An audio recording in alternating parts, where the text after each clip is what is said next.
কামদুনি থেকে আরজি কর, মহিলাদের ওপর নির্যাতনের বিচার হবে।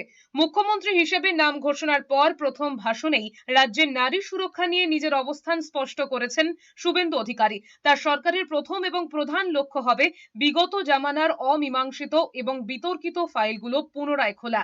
সেটাই হাবে ভাবে বুঝিয়ে দিয়েছেন তিনি। কার্যত হুঁশিয়ারি দিয়ে বলেছেন, আরজি কর থেকে সন্দেশখালী সব ফাইল খোলা হবে, কোনো দুর্নীতির তদন্তই ধামাচাপা পড়ে থাকবে না। তিনি ঘোষণা করেছেন, এইসব ঘটনার নিরপেক্ষ তদন্তের জন্য বিশেষ কমিশন গঠন করা হবে এবং দোষীদের বিরুদ্ধে কঠোর ব্যবস্থা নেওয়া হবে।